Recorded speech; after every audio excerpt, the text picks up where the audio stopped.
Bonjour tout le monde, j'espère que vous allez bien. Donc aujourd'hui on se retrouve donc pour un nouveau bilan lecture vu que j'ai lu mes 4 livres. Donc j'ai lu le livre de V.E. Schwab, La vie invisible d'Adi Larue aux éditions Lumen. Alors l'objet livre est magnifique, hein, il est vraiment splendide, il a été superbement bien fait. Voilà. L'histoire en elle-même, ça va. Donc on est en 1714. On va être avec une jeune fille qui s'appelle Adeline Larue, qui se fait appeler Adi Larue. Voilà. On la retrouve petite au départ. Voilà, elle a 6 ans quand on la découvre. Elle vit avec ses parents. Voilà, elle vit dans un petit village du Sartre. Elle part un jour avec son père au marché et c'est là qu'elle va vraiment découvrir la vie de la ville, d'une ville surtout, la ville d'une ville. Voilà, et c'est là qu'elle va se rendre compte qu'il y a vraiment une vie après son village.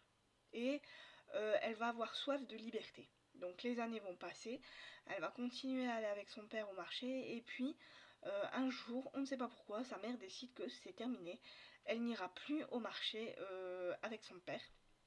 Voilà, elle a une vingtaine d'années à ce moment-là. Et du coup, sa vie va devenir fort monotone. Voilà, elle va avoir un peu une vie d'esclave, on va dire, avec sa mère qui se complaît dans cette vie, sauf qu'elle, elle n'aime pas sa vie. Et un jour, voilà, on va un peu l'obliger à se marier avec un homme du village. Bon, elle n'est pas vraiment d'accord, mais bon, elle va malheureusement céder. Voilà. Et en fait, le jour de son mariage, elle va tout simplement prendre peur. Voilà, parce qu'elle se rend compte qu'elle va en fait avoir la vie de sa mère et elle ne veut pas de cette vie-là. Une vie de femme au foyer, de femme qui va faire je sais pas combien d'enfants dans sa vie, qui va rester dans ce petit village, voilà. Et elle ne veut pas du tout de cette vie-là. Et en fait, le jour de son mariage, donc elle va prendre peur et elle va tout simplement s'enfuir dans les bois qui n'est pas loin de son village. Et elle va, comment dire, prier très très fort. Elle va mettre un objet, l'objet qu'elle a de plus précieux pour elle. Donc ça sera une bague que son père lui a fabriquée, une bague en bois. Voilà, elle va l'enterrer dans la terre et elle va prier très très très fort. Et malheureusement, au moment où elle va, enfin malheureusement entre guillemets, voilà, et au moment où elle va prier, en fait, la nuit va tomber et effectivement le temps va comme s'arrêter. Et elle va faire la rencontre d'un homme, cet homme ici, là, ici, hein, vous le voyez là, sur la vidéo, sur la, n'importe quoi, sur la couverture. Et en fait, cet homme n'est autre que le diable et il va lui demander ce qu'elle veut. Et voilà, et Adi Larue va lui dire, voilà, je ne veux pas me marier. Bon, sauf que ça, c'est pas vraiment voilà, un vœu. Voilà, donc il va lui demander de bien vouloir reformuler ce qu'elle veut vraiment. Et elle va tout simplement lui dire, voilà, je ne veux pas me marier, mais je voudrais avoir la vie libre. Je voudrais avoir vraiment une vie libre, une vie longue et libre. Et donc du coup, il va tout simplement exaucer son souhait. Sauf que ça ne va pas être vraiment un bon souhait, ça va plutôt être une malédiction, vu qu'en fait, Adi Larue va tout simplement disparaître aux yeux des gens. Voilà, donc les gens vont la voir, ils ne vont plus du tout la reconnaître, et ils vont refaire sa connaissance encore et encore et encore. Il suffit comment dire, qu'il regarde ailleurs et qu'il la revoit 2 minutes après, ils ne savent absolument plus qui elle sera et elle va devoir refaire leur connaissance en fait, encore et encore. Donc ça va être une grosse malédiction pour Adi Larue et elle va aussi avoir comment dire, comme malédiction le fait d'être immortelle. Voilà, donc elle va, comment dire, pendant des années, voilà, elle va tout simplement avoir la possibilité d'aller partout, un peu partout dans le monde. Voilà, elle va être immortelle, donc elle va pouvoir avoir la possibilité d'aller partout dans le monde. Et elle va faire des rencontres. Bon, malheureusement, ses parents ne vont plus savoir qui elle est. Elle va vivre des choses pas extraordinaire, voilà, parce que l'autrice nous dit que elle va vivre des choses extraordinaires, mais moi je n'ai absolument pas trouvé qu'elle vit des choses extraordinaires. Elle ne va pas non plus aller dans tout, comment on dit ça, elle ne va pas non plus visiter le monde entier, ce qui est dit aussi dans la quatrième de couve, ce qui est totalement faux. Voilà, elle va vivre des guerres, donc elle va vivre la Révolution française, mais ça va durer quoi, 2 minutes, voilà. Elle ne va absolument pas vivre la Première Guerre mondiale, voilà, elle va réussir à y échapper. La Seconde Guerre mondiale, ben voilà, elle va se faire, comment dire, arrêter par les Allemands parce qu'elle fait partie de la résistance, mais on ne sait absolument pas comment elle a réussi à intégrer la résistance, voilà. Mais de tout ça, elle va réussir à s'échapper et on va la retrouver en 2014, si je ne me trompe pas, à New York. Voilà. Et un jour, Adi Larue va faire la rencontre d'un libraire qui, lui, va réussir à non seulement la voir vraiment, mais le lendemain, il va exactement la reconnaître. Donc elle trouve ça vraiment bizarre. Mais ça va lui permettre d'avoir un petit peu d'espoir par rapport à cette malédiction qu'elle subit. Voilà, elle pense qu'elle va pouvoir déjouer cette malédiction et donc on va suivre tout ça. Alors, le livre se lit très bien, voilà, ça fait, alors c'est un gros bébé, hein, il fait 700 pages, le livre se lit très bien, mais je trouve que ce que l'auteur nous vend, voilà, on va dire que c'est un petit peu abusé parce que c'est un petit mensonge quand même, enfin, c'est même un gros mensonge, parce que comme je vous l'ai dit, dans sa quatrième de cours, elle nous dit que Adi Larue va vivre une vie extraordinaire alors que pas du tout, voilà, elle a une vie tout à fait normale d'une fille de son âge, quoi. Bon, certes, elle est immortelle, mais elle ne fait rien d'extraordinaire de sa vie, à part coucher avec des hommes. Voilà, c'est tout ce qu'elle fait durant toute sa vie. Elle couche avec des hommes. Et elle ne va pas non plus aller dans le monde entier. Voilà. Parce que l'autrice nous dit que elle va aller dans des pays d'Europe. Alors effectivement, elle va dans des pays d'Europe, hein, mais c'est pas non plus extraordinaire. Et puis dans le monde entier, sauf qu'elle ne va pas dans le monde entier. Voilà, elle ne va pas dans le continent africain, elle ne va pas, elle ne va pas dans les pays du Maghreb. Elle, voilà, elle reste vraiment Paris, New York. Elle va un peu à Munich, elle va à Venise, mais c'est vraiment restreint, quoi. C'est vraiment des, voilà, elle fait vraiment très très peu de choses durant toute sa vie. Et j'ai trouvé ça vraiment dommage parce que l'auteur nous vend vraiment du rêve. Et au final, ben, j'ai trouvé que ça faisait pas vraiment rêver. Voilà, tout simplement. Donc j'étais un petit peu déçue parce que je trouve que c'est un petit peu mensonger ce qu'elle a raconté dans sa quatrième de couvre. Pourtant, comment dire, l'idée de base est sympathique. Je trouve pas, voilà, il n'y a pas de problème là-dessus. L'idée de base est très très bien trouvée. Mais elle n'a pas creusé plus profond. Voilà, elle n'a pas été chercher non plus des choses vraiment, voilà quoi. Et j'ai trouvé ça vraiment dommage. Elle aurait pu faire mieux, surtout que l'objet livre est magnifique et que coûte relativement cher, vu que moi je l'ai payé 25 € plus les frais de livraison.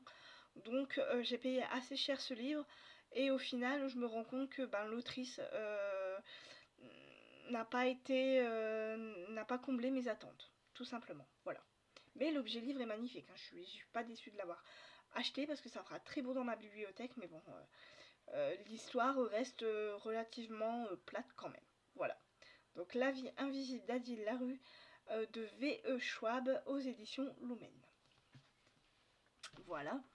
Le deuxième livre que j'ai décidé de lire après celui-là, ça a été le livre d'Éric Emmanuel Schmitt, Soleil sombre, La traversée des temps, le tome 3, aux éditions Albin Michel. Alors, ce que je peux dire par rapport à Emmanuel Schmitt, Éric Emmanuel Schmitt, c'est que lui, au moins, il nous fait voyager. Voilà. Parce qu'avec lui, on visite pas mal d'endroits. Voilà, donc dans son premier tome, on est à l'époque du néolithique. Voilà, donc on va vivre avec lui le déluge, ce qui s'est passé par rapport à Noé. Donc dans cette histoire-là, Noé s'appelle en fait Noam. Voilà, donc il vit le déluge, donc on va vivre la vie de Noam.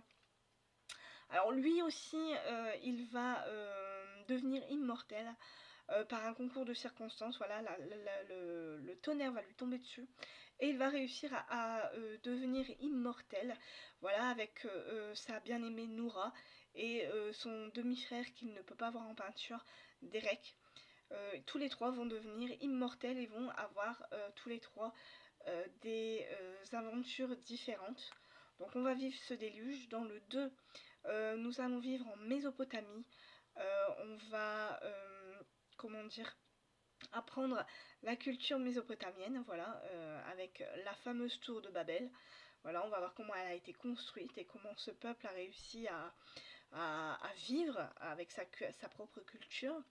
Et dans ce troisième tome, donc, on est en Égypte, comme vous le voyez là sur la couverture du livre. Donc on est en Égypte, donc on va être dans l'ancienne Égypte au temps des pharaons. Ça a été vraiment une très très belle histoire. Donc Noam réussit à retrouver Noura. Malheureusement, ils vont être séparés tous les deux. Et donc du coup, il ne va avoir de cesse que d'essayer de la retrouver. Et en attendant, donc il va travailler donc dans une maison du plaisir, voilà, dans une maison close. Il va aussi travailler dans la maison de l'éternité. Donc c'est là qu'on va apprendre comment les Égyptiens embaumer leurs morts. Voilà. On va aussi comprendre comment à l'époque, comme il n'y avait pas de test de grossesse, comment les femmes faisaient pour comprendre qu'elles étaient enceintes ou bien pour découvrir qu'elles l'étaient. Ça a été vraiment très très intéressant. Et donc du coup on va faire aussi la rencontre de Moïse, tout simplement le fameux Moïse et ses 10 plaies d'Égypte. On va aussi comprendre comment ce phénomène a pu se produire au moment où Moïse était là. Donc est-ce que c'est l'œuvre de Dieu ou est-ce que c'est tout simplement l'œuvre de la nature. Voilà, et puis on va aussi vivre comment dire, l'exode des Juifs. Voilà comment Moïse a pu comment dire emmener donc son peuple vers la terre promise, tout simplement. Voilà, donc c'est une très très belle épopée que j'ai vraiment aimé lire. La plume d'Éric Emmanuel Schmitt est magnifique. J'ai vraiment aimé tous ces personnages, surtout la petite fille qui est un peu prophétesse, comment dire, qui va faire la rencontre de Noam et qui va lui comment dire, qui va lui deviner son avenir. Voilà, elle va être un peu voyante et elle va lui dire ne quitte pas Memphis, fais ceci, fais cela. Et moi j'ai trouvé que cette petite fille était vraiment géniale. J'ai beaucoup aimé cette petite rencontre que Noam a faite. Voilà, et ça a été vraiment une très très bonne lecture. Voilà. Donc si vous aimez l'auteur, si vous avez envie de commencer une magnifique saga, allez-y, lancez-vous. Donc Éric Emmanuel Schmitt, Soleil sombre, le tome 3, La traversée des temps, aux éditions Albin Michel. Voilà. Donc en troisième livre, j'ai décidé de me lancer dans le livre de Marek Alter, La Juive de Shanghai, chez XO Éditions. Voilà. Alors là, on est dans un fait réel. On va suivre une jeune fille qui s'appelle Ruth, qui est une très bonne couturière. Voilà, elle est juive.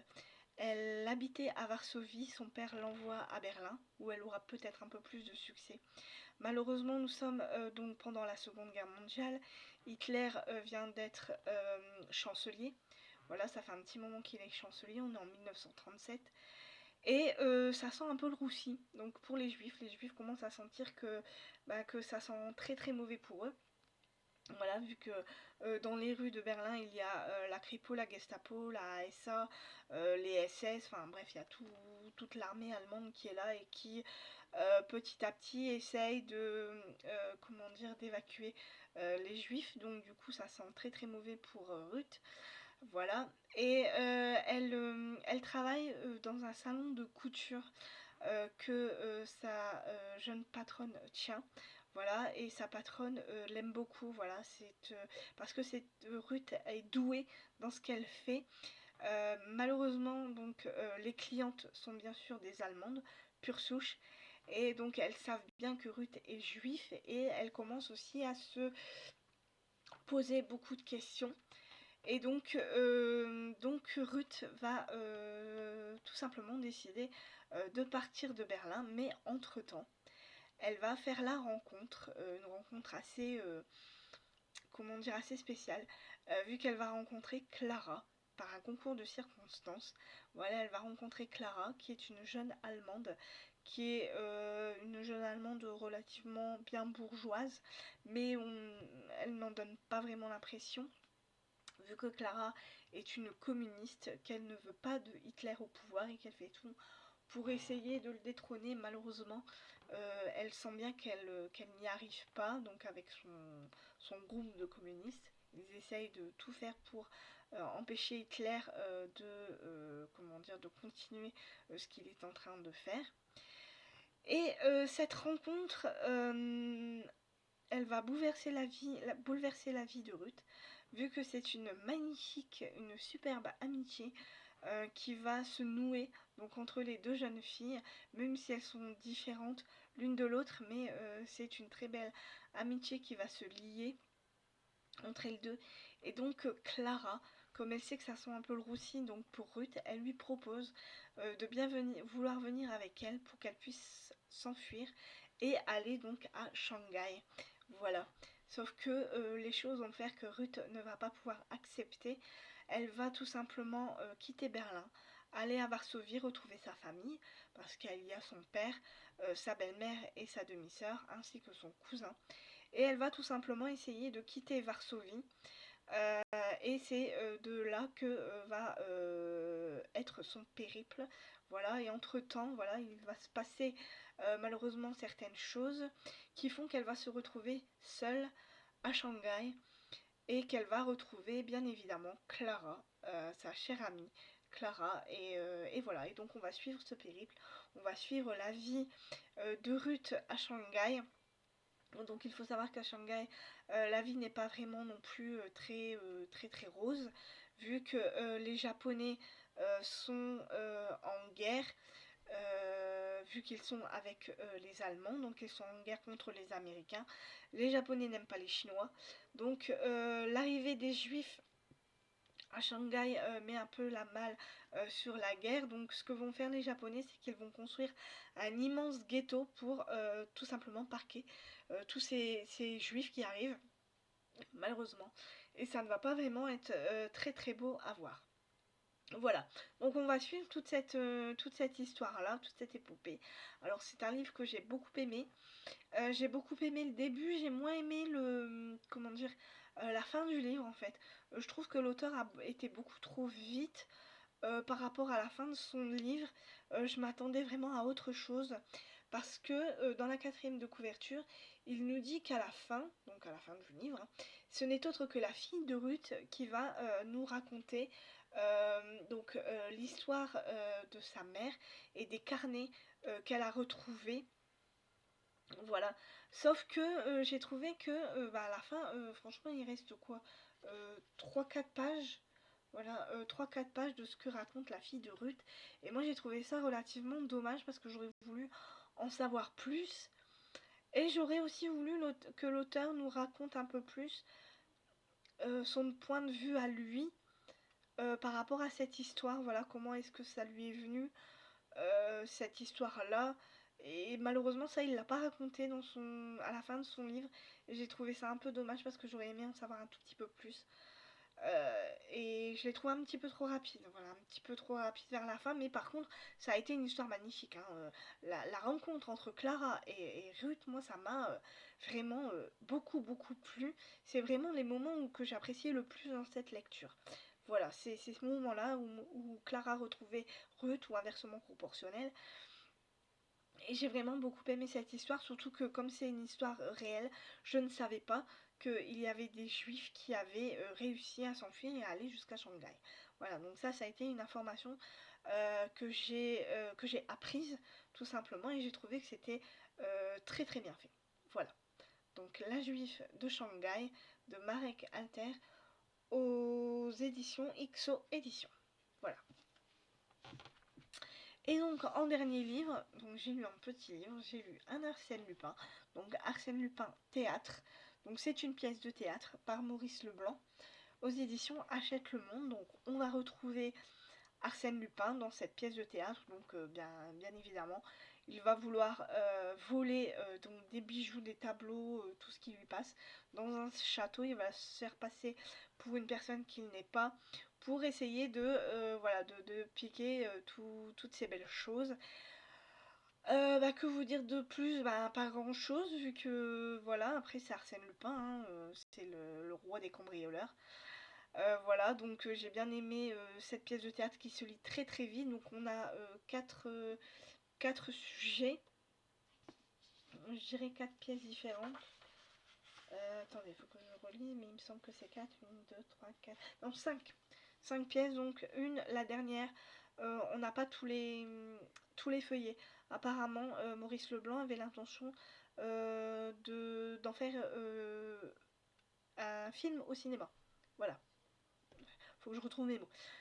Il avait l'intention apparemment d'en faire un film de cette dernière pièce de théâtre. Mais on voit bien que les gens n'ont pas eu tous les feuillets parce que c'était marqué. Voilà, il y avait des fois des dialogues et puis d'un seul coup on avait. Comment expliquer ça? D'un seul coup il y avait par exemple. Attendez, faut que je le retrouve. Tac tac tac. Alors attendez. Il manque la fin de la scène, voilà. À chaque fois, il manque des fins de scène et malheureusement, ça, on voit bien parce que au niveau de l'histoire, elle est pas complète, donc on le sent très bien qu'elle n'est pas complète. Mais par contre, j'ai trouvé que c'était sympa à lire, ça va très très vite à lire. Voilà, les dialogues vont tout seuls. Moi, j'adore quand il y a des dialogues, surtout là côté théâtre, il y a que ça. Donc moi, j'aime beaucoup. Voilà. Donc si vous aimez Arsène Lupin, si vous avez envie de lire cette pièce de théâtre, vous pouvez y aller, il n'y a pas de souci, ça se lit particulièrement bien. Voilà. Donc Arsène Lupin, théâtre par Maurice Leblanc aux éditions Hachette le Monde. Donc voilà pour mon bilan lecture. Donc mes prochaines lectures. Donc j'ai l'intention de commencer le livre de Carmen Mola, La Bestia, aux éditions Actes Sud dans leur collection Actes Noirs. Donc là, on va être en 1834 à Madrid. Il y a une épidémie de choléra qui sévit à Madrid et malheureusement il y a une guerre des trônes. Voilà. Et apparemment il y a aussi, on va retrouver le cadavre d'une jeune fille démembrée. Et c'est un pigiste qui va tout simplement vouloir enquêter sur ces jeunes filles qui vont être démembrées. Et il va faire équipe avec un policier borgne. Voilà, donc on verra ce que ça va donner. J'ai aussi l'intention de lire un Agatha Christie, donc Le Crime de l'Orient Express. C'est le tome 1, voilà, aux éditions Hachette le Monde. Et là, vous connaissez à peu près tous l'histoire, hein. C'est l'histoire d'Hercule Poirot qui prend le train L'Orient Express. Il va y avoir un meurtre et Hercule Poirot va devoir résoudre ce meurtre, tout simplement. Voilà. Après, j'ai l'intention de lire à Axhaven, Le Cercle des Sorcières, aux éditions Casterman de Sarah Peyton Smith. Voilà. Donc je ne sais pas trop de quoi ça parle, je sais juste qu'on est à New York en 1911, qu'on est vrai avec France Hallowell, voilà, qui va découvrir qu'elle a des pouvoirs. Donc apparemment elle va arriver dans une école, donc l'école d'Axhaven. Voilà, et puis elle va découvrir ses pouvoirs au fur et à mesure, ça va être une académie et il va y avoir des choses mystérieuses à découvrir. Voilà. Et en dernier livre, j'ai l'intention de lire un Sherlock Holmes, donc Les Trois Pignons, d'Arthur Conan Doyle. Donc là, je ne sais pas du tout l'histoire. Je sais juste qu'on va retrouver Sherlock Holmes et son fameux ami Watson. Voilà. Donc voilà pour mes prochaines lectures. J'espère qu'elles vous donnent envie. Peut-être que vous aurez envie d'acheter ces livres. Donc moi je vais vous laisser, je vous souhaite un bon week-end. La prochaine fois que je vous vois, ça sera pour un book haul, vu que j'ai l'intention d'aller au salon du livre de Neux-les-Mines demain, donc demain dimanche. Voilà, je me suis aussi acheté des livres au furet, il faut que je vous les montre, plus les livres que je vais m'acheter au salon du livre, donc je vous ferai voir ça la semaine prochaine, donc peut-être début ou fin de semaine prochaine, voilà. Donc écoutez, moi je vous dis à la prochaine fois, je vous souhaite un très bon week-end et je vous dis bye bye, bye bye, bye bye.